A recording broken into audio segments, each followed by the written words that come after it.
The studio buzzed with that strange blend of nervous energy and over-rehearsed calm. Camera operators shuffled into position, stagehands murmured into headsets, and the coffee mugs on the glass table were adjusted with military precision. In the audience, a sea of women, most in their 40s and 50s, whispered with electric anticipation. Before we begin, tell us where are you watching from, also subscribe. They weren't here for just another episode of The View, they were here for her. Backstage, the makeup team did final touch-ups while someone murmured, "She's on her way," into an earpiece. "She's got presents," the voice added, as if that required clarification. Howard Stern, already seated in one of the panel chairs, glanced at his notes but barely read them. His trademark scowl softened into a smirk. He wasn't worried, he was curious. Meghan Markle wasn't just a former actress or royal. She had become a cultural event, a polarizing symbol dressed in couture and armed with sound bites. And now she was here, walking straight into a room that didn't always play nice, especially when the cameras were rolling. A ripple went through the room. Someone shouted, 30 seconds, and the music kicked in, bright, loud, aggressively cheerful. The audience clapped on cue. The camera panned across the familiar faces. Whoopi in a calming earth-toned sweater, Joy in something loud and fiery, Sunny beaming like she was running for office. And then, like a final act in a carefully orchestrated play, Meghan Markle appeared from stage left. She didn't just walk in, she arrived. Her tailored blazer hugged her like armor. Her stride was confident, almost exaggerated, as if daring someone to challenge her. The smirk was there too, the one that had launched 1,000 think pieces. She waved, the audience roared, and she bathed in it, just a second too long. "Ladies and gentlemen," Whoopi began, her voice calm, measured. Joining us today is an actress, a philanthropist, podcast host, and yes, you might have heard, former member of the British royal family, Meghan Markle. More applause. Meghan nodded with poise and took her seat between Sunny and Joy, crossing her legs with the elegance of someone fully aware she was being watched. The smile stayed fixed but never quite reached her eyes. Joy leaned forward first, the warm-up act. "Meghan, it's great to have you here. I know you've got a lot going on. What brings you to The View today?" "I'm here to talk about truth," Meghan said, her voice smooth, deliberate. "Too many women are silenced. Too many stories go untold. I think it's important to use platforms, like this one, responsibly." Howard, silent until now, shifted in his seat, arms crossed. He didn't need to raise his voice. His tone cut clean through the staged warmth. "Responsibly?" he repeated, just loud enough for his mic to catch. "That's an interesting word." Meghan's eyes flicked to him. The smile tightened. "Excuse me?" Howard leaned in, still polite, still lethal. "I mean, when you've got a platform that big, every word echoes. Don't you think that sometimes silence speaks louder than a Netflix special?" A beat of silence. The air in the room seemed to pull back, just slightly. "Wow," Meghan said, letting the word hang in the air. "That's a very traditional male take. Silence as strength, really?" Whoopi gave a small, nervous chuckle. "All right now, let's keep it civil. We've got a whole show ahead of us." But Meghan wasn't done.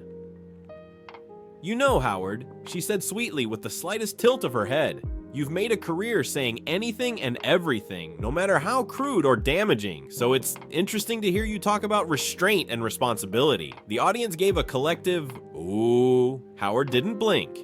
"That's fair, but I've also never claimed to be saving the world." Joy attempted a pivot, her voice a little too bright. "Let's talk about your foundation, Meghan." "No," Meghan said sharply, turning back to Howard. "Let's not skip this. Let's be real. What is it that bothers you? That I married a prince? That I didn't stay quiet? Or is it just easier for people like you to paint me as the villain because I don't fit the mold?" Howard exhaled slowly. "It's not personal," he replied. "It's observational. You say you're an advocate for women, for mental health, for racial equity. Great. But when every move is packaged like a redemption arc, people start to wonder, is this activism or is it PR? Meghan's smirk returned, but colder this time. "That's rich coming from someone who profited off objectifying women and frat boy humor." Howard nodded. "Touché, I've never called myself a role model." The tension wrapped around the panel like fog. Joy forced a laugh. "Maybe we can all agree, we're all evolving." Meghan rolled her eyes. "I'm not interested in fake niceties." Whoopi sat up straighter, her calm demeanor sharpening. "Nobody here is being fake, Meghan." "Oh, come on, Whoopi!" Meghan snapped, her voice now edged with disdain. This show pretends to push the envelope, but we all know it doesn't. You bring someone like Howard on, throw a few spicy questions, and call it journalism. It's coffee table feminism. A shocked murmur moved through the crowd. Joy looked stunned. Sunny glanced nervously at the producers. Whoopi leaned forward, voice low but carrying authority. Are you calling us fake feminists? Meghan shifted in her seat, uncrossing and recrossing her legs with just enough drama to seem intentional. Her mouth opened. Are you calling us fake feminists? Whoopi's voice wasn't raised, but something in her tone went icy. Meghan tilted her head, feigning thoughtfulness. I'm saying feminism means more than agreeing with whoever's sitting at the table. It's about being uncomfortable, challenging the system, not clapping politely when the conversation gets too real. Sunny's smile froze. Joy blinked, lips parted like she had something to say, but couldn't find the right version of it. The audience went dead quiet, unsure whether this was history in the making or a slow-motion disaster. Howard rubbed a hand over his chin, watching it unfold with the faint amusement of a man who'd stirred up 1,000 media storms before lunch. Let me ask you this, he said suddenly, leaning forward again. You're against the system. Royalty, media, patriarchy, all of it. So why keep circling back to it? You say you've moved on, but your brand depends on people remembering the palace drama. Meghan's stare turned razor sharp. Number to my brand depends on the truth. I didn't ask to be dehumanized by the press. I didn't ask for public obsession. I survived it. Now I'm owning the narrative. Howard shrugged. Or rewriting it. The audience gasped. Again, Joy tried a weak laugh. Okay, how about we move on to something lighter, huh? Meghan, tell us about your latest podcast. But Meghan didn't flinch. Her eyes were still locked on Howard. It's funny, men like you get praised for being blunt, provocative. You say something cutting, it's called fearless. I say something real, and suddenly I'm bitter or calculated. Actually, Howard replied, I think you're sharp. I just also think you've built a brand out of being misunderstood. And at a certain point, the public starts wondering if being misunderstood is the point. The studio was split. Half the audience leaned in with fascination. The other half shifted in discomfort. This wasn't the kind of polite clash of opinions morning TV was used to. This was something rawer. Whoopi turned to the producers off camera, clearly irritated. Are we seriously doing this on a Tuesday? Meghan ignored her. You know what I think, she said, sitting up straighter. I think people like you, Howard, are terrified of women who don't apologize for being powerful. You've spent decades using your platform however you wanted. Now a woman does the same, and suddenly there's a problem. No, Howard replied. I'm not afraid of powerful women. I'm just skeptical of performance. Meghan's lips parted, but Sunny jumped in for the first time, her voice a calming balm. Let's ground this for a second. Meghan, what's the goal? Not just for the show or the sound bites. For you, what's the actual mission? Meghan paused, and for a moment, the fire in her expression softened. My mission is visibility, she said. For women who look like me, for those who've been silenced or stereotyped, I want to tear down the filters that keep us digestible. Howard raised an eyebrow, and that includes showing up to a multi-million-dollar production in a blazer that costs more than some people's rent. Are you suggesting women can't look good and be serious? She shot back. No, I'm suggesting that rebellion in designer heels starts to look like a photo op. Even Whoopi winced at that one. Joy, finally finding her voice again, blurted, We don't critique men like that, by the way. George Clooney wears Armani and talks politics. Nobody says he's selling a narrative. Meghan nodded. Exactly. Howard held up his hands. You're right. The double standard's real, but the cult of personality? That's also real. You don't just want to speak, you want control of the frame, the lighting, the applause. I want fairness, Meghan said. I want the same space and freedom to be complex that men get by default. There was an undeniable shift then. Something in the room recalibrated. The audience began to clap, slowly at first, then building into real applause. For once, it wasn't obligatory. It felt earned. Howard, to his credit, didn't interrupt. He waited, then nodded once. I can respect that, he said, even if I don't always believe the packaging. Meghan smirked again, but this time it wasn't defensive. You wouldn't be you if you did. Whoopi exhaled loudly. Okay, now that we've all done a little soul-searching / verbal combat, can we please talk about the charity stuff before we break for commercials? Joy laughed, relieved. Sunny leaned back, finally unclenching. Meghan settled in her chair, smoothing her skirt like nothing had just happened. Sure, she said lightly. Let's talk about the part everyone skips. And just like that, the panel shifted tone again. Smiles were repasted, voices brightened, the illusion of daytime comfort restored. But something lingered under the surface, electric and unresolved, because everyone watching knew the real conversation had already happened. The tension had receded, but it hadn't left. It hovered like stage fog, thin enough to pretend it wasn't there, heavy enough to keep everyone on edge. "So," Joy said, her voice back to bubbly, "tell us about the Archewell Foundation. What's the focus right now?" Meghan leaned into the pivot like a pro, though her eyes still burned from the last round. "We're focused on digital safety, youth mental health, and gender equity. A lot of our work now involves creating safer online environments for young people, especially girls." Sunny nodded. "You've said in previous interviews that social media is like an echo chamber of insecurity for teenage girls. What's the actual solution?" "Well," Meghan said, folding her hands in her lap, "it starts with accountability, holding tech companies responsible for the damage being done. But it also starts with us, as adults, as public figures. We normalize curated realities and then wonder why kids feel broken by comparison." "Does that include you?" Howard asked quietly. The audience stirred again. He hadn't raised his voice, hadn't changed his tone, but the jab was surgical. "Yes," Meghan replied without pause. "Of course it includes me. I live in that contradiction every day. I can't opt out of the system while trying to change it, but I can own my part in it." There was a pause, and then something rare. Howard actually nodded with what looked like genuine agreement. "That's the most honest thing I've heard in weeks," he said. The panel relaxed slightly. Even Whoopi gave a slow, approving blink. "Okay," Joy said, chuckling. "We've all survived round one. Now I want to talk about the podcast, Archetypes. You've had some strong reactions to it. Some people loved the honesty. Others called it preachy." Meghan smiled. This one finally warm, natural. That's fair. It was never going to be for everyone, but it was for women who've been told they're too much, too loud, too ambitious. If someone found a piece of themselves in it, I'm proud of that.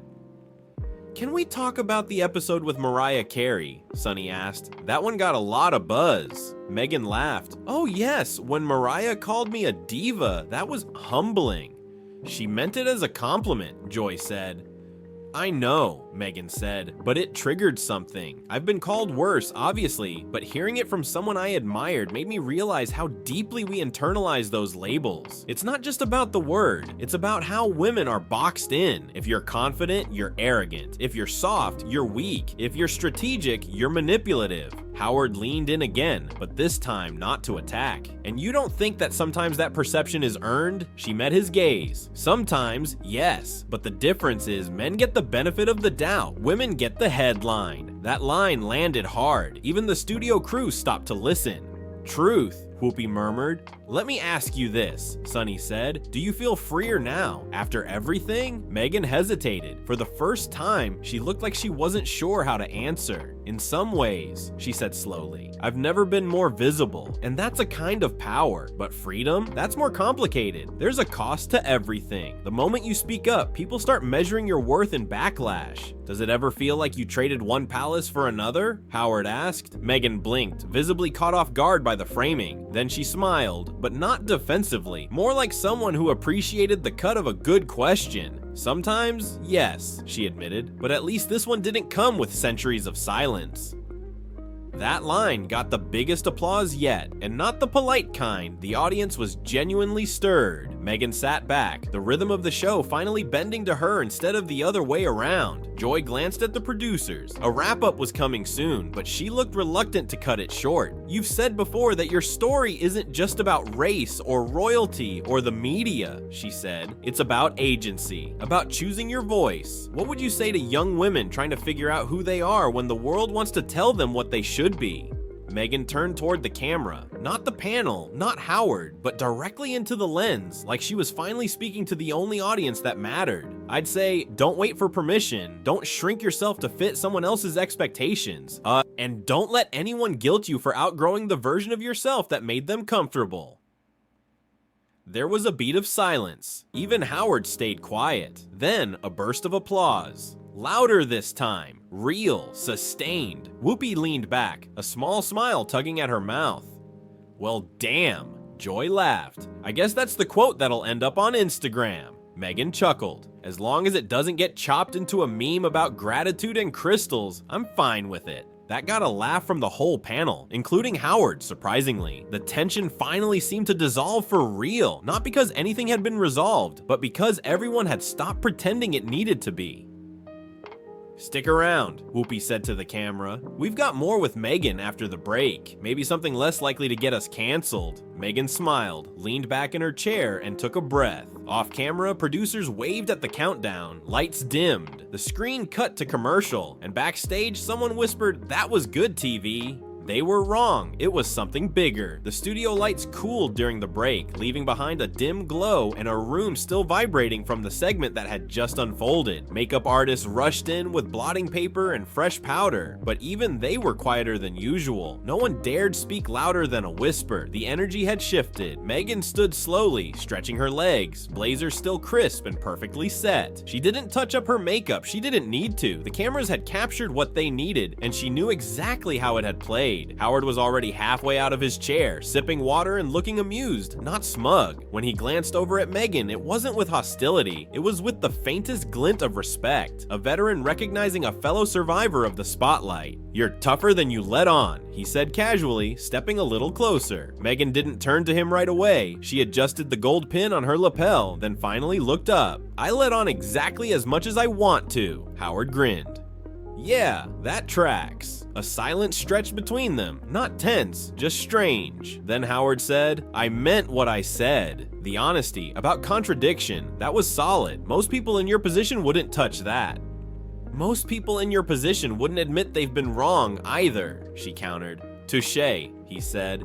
"Still think I'm part of the problem?" She shrugged. "I think you're a mirror, which is probably why you piss people off." Howard laughed softly at that. "Coming from you, I'll take it as a compliment." Joy reappeared beside them, still wearing the same ColourPop blazer, but now looking exhausted, like she'd just done 10 rounds of media diplomacy. "You two okay?" she asked, voice half joking, half concerned. "We're great," Meghan said smoothly. "Nothing like a public intellectual brawl to kick off a Tuesday." Whoopi walked up behind Joy, arms folded, gaze focused on Meghan. "You know, you don't have to burn the whole room down to prove you're strong." Meghan smiled, but it wasn't smug, it was tired. "Sometimes I don't get to choose the fire. I just choose whether I stand in it or not." Whoopi looked at her for a long second, then nodded once. "Fair enough." Sunny hovered at the edge, not sure if she should jump in or not. Meghan turned toward her. "You okay?" Meghan asked. Sunny gave a sheepish laugh. "Me? I'm fine. You're the one who just made enemies and headlines in under 15 minutes.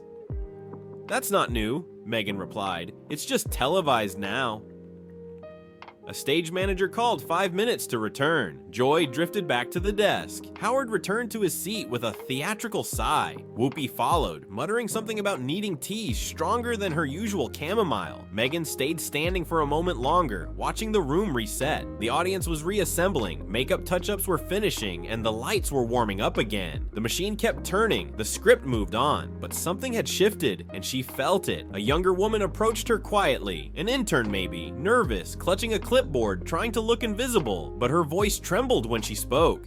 "Miss Markle, I just wanted to say, that was brave.